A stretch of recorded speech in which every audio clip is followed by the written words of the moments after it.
Hello and welcome back to another video. Today I'm going to be showing you exactly how you can use your Wise travel card.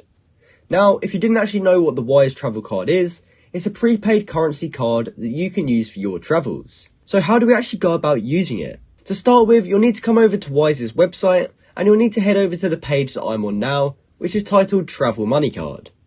And the first step in order to use this card is to actually order it.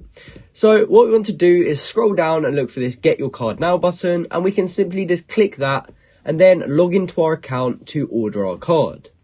And from there, it should take about 2 weeks maximum to arrive.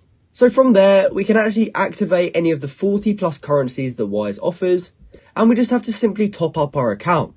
As you can see here, you save up to 87% when you spend internationally, so this is definitely worth doing for your international travels.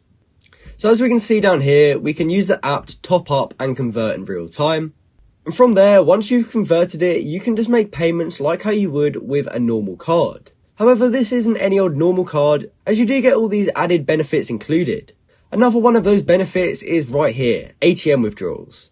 Because this allows us to get cash from more than 3 million ATMs worldwide, free from Wise fees up to 200 GBP per month. And also, if our trip is cancelled or you got leftover currency, you can spend it at home in the UK with a small conversion fee.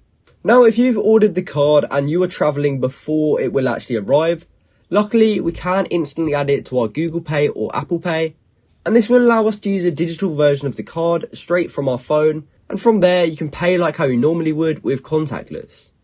So if you need to learn any more information about this card, I recommend you head over to this website and just read through it. But in terms of actually using the Wise travel card, it's basically just used just like any other normal card would. However, the only difference is you may have to switch between currencies if you are going different places. So that's exactly how you can use the Wise travel card. I hope you found this video helpful, and if you did, please comment down below to say it helped you out, and like and subscribe for more content like this. Thanks for watching.